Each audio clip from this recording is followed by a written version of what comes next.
On a Prayer, Faith is Awaken by Elton Thomas. Episode 24, A City Prays. The newsroom buzzed with a nervous energy as Megan Lee sat at her desk, her fingers poised over the keyboard. She had spent countless hours investigating, writing, and reporting on Jackson Brown's crimes. But tonight, this story felt different. Tonight, the stakes were higher than ever. Maria Suero's face, a young girl with large, frightened eyes, filled her computer screen. For weeks, Megan had been searching for her, hoping that the city would care enough to do something about the evil that lurked beneath its surface. Now, they had the chance. Jackson's empire was beginning to crumble, but this wasn't just about taking down a criminal. It was about saving a child who had been lost to the darkness for far too long. Megan's heart pounded as she drafted the headline for her next story. A City Prays for Mila. She hesitated for a moment, her breath catching in her throat as she stared at the words. The power of prayer had been something she had wrestled with in her own life, but over the past few weeks, she had seen miracles, real, tangible miracles. She had seen Dusty stop bullets, seen impossible things happen right before her eyes. Maybe, just maybe, prayer was the key to bringing Mila home. With renewed determination, Megan's fingers flew across the keyboard, her story taking shape as she called on the people of St. Louis to join her in this fight. She wrote with passion, with urgency, knowing that this was their last chance. Mila's life depended on it. Across town, in a small apartment on the south side of the city, Maria Suero sat on a worn-out couch, her hands trembling in her lap. The room was quiet, save for the faint sounds of traffic outside the window, but inside Maria's heart, there was a storm. Her eyes, red from days of crying, stared blankly at the framed photograph on the coffee table. It was a picture of her and Mila, taken before everything had fallen apart, before Jackson had stolen their lives. She reached out with trembling fingers and picked up the photo, her breath catching in her throat as she traced Mila's smiling face with her thumb. Her daughter's laughter echoed in her memory, a sound that had once filled their home with joy. But now, that laughter was gone, replaced by silence and fear. Megan's voice echoed in Maria's mind. Tell your story. It had been Megan who had convinced her to share the truth, to bring Mila's story into the light. But the weight of that truth was heavy, almost too much to bear. For years, Maria had carried the guilt, the shame of what had happened. She had trusted Jackson.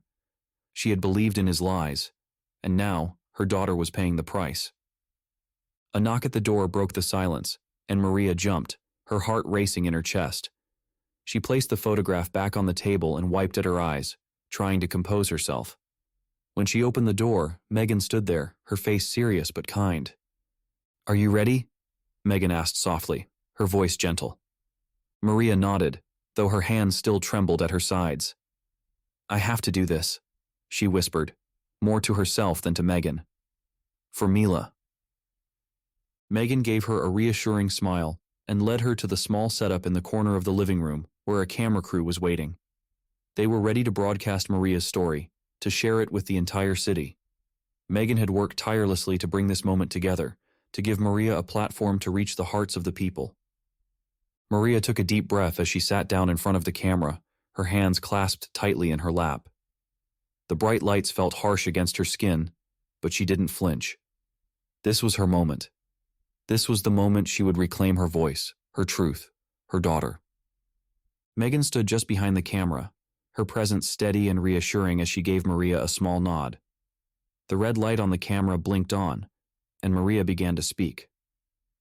"My name is Maria Suero," she began, her voice shaky but clear. "I am Mila's mother." The weight of those words hit her like a punch to the gut, but she pressed on, her heart pounding in her chest. "I never wanted this. I never wanted to be here, telling this story. But I don't have a choice anymore. Mila doesn't have a choice." Tears welled up in Maria's eyes, but she fought them back, her hands gripping her knees as she continued. "I came to this country because I believed in a better life. I wanted something more for my daughter, something better than the life we had in Mexico. And Jackson, he promised that to me." Maria's voice broke as she spoke his name, the name that had haunted her nightmares for years. "He told me he loved me. He told me he would take care of us, that he would give us everything we needed. And I believed him. I was a fool to believe him. Her shoulders shook with the weight of her guilt, her grief, but she kept going. But it wasn't me he wanted. It was Mila. She was just a little girl, so beautiful, so full of life. And he took that from her. Maria's voice cracked, and for a moment she couldn't speak. The pain was too much, too raw. But Megan stepped forward, resting a hand on Maria's shoulder, grounding her. Maria drew in a deep breath and continued. He helped us come here, but it came with a price. The price was my daughter. I didn't know it then, but he had plans for her. He wanted to control her, to sell her like a piece of property. And when I realized what he was doing to her, it was too late. Tears streamed down Maria's face as the memories flooded back. Memories of Mila being ripped from her arms, of Jackson's cold smile as he told her that Mila was his now, that she was just another part of his empire. I tried to fight him. I tried to stop him. But he's too powerful, Maria whispered, her voice barely audible. He has men everywhere. He has the police, the politicians. I couldn't protect her. And now she's gone. Maria's body shook with sobs as the weight of her story settled over the room. Megan's heart ached for her, for the unimaginable pain she had endured. But this story needed to be told. The city needed to hear it. As Maria's tears subsided, she wiped at her eyes, her gaze steady as she looked directly into the camera. I am asking you, begging you, to pray for my daughter. Pray that she comes home. Pray for the people who are fighting to bring her back. They are risking everything to save her, and they need your prayers. We all do. Maria's voice grew stronger, more resolute. I don't care if you believe in prayer. I didn't, not for a long time. But now I have nothing left but hope. And I am asking you, the people of this city, to give me that hope, to give Mila that hope. The camera clicked off, and the room fell into a heavy silence. Maria let out a long, shaky breath, her body sagging with exhaustion. But there was something different in her now, something lighter. She had spoken her truth. She had done everything she could. Megan stepped forward, wrapping Maria in a gentle hug.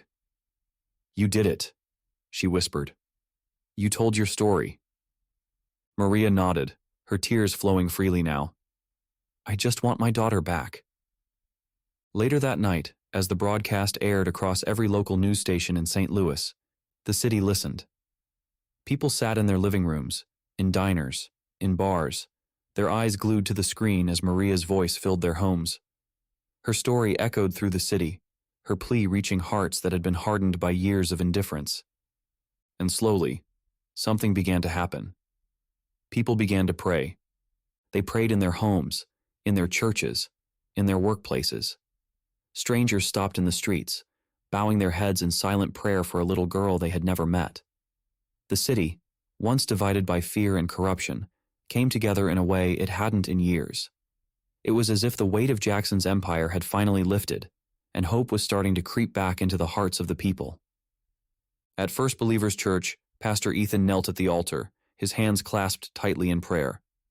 Roxy and Megan sat in the pews behind him, their heads bowed as they whispered their own prayers for Mila, for Dusty, for the city. The atmosphere was thick with emotion, with a sense of unity and purpose that none of them had felt before. The city was praying, and soon the answer to those prayers would come.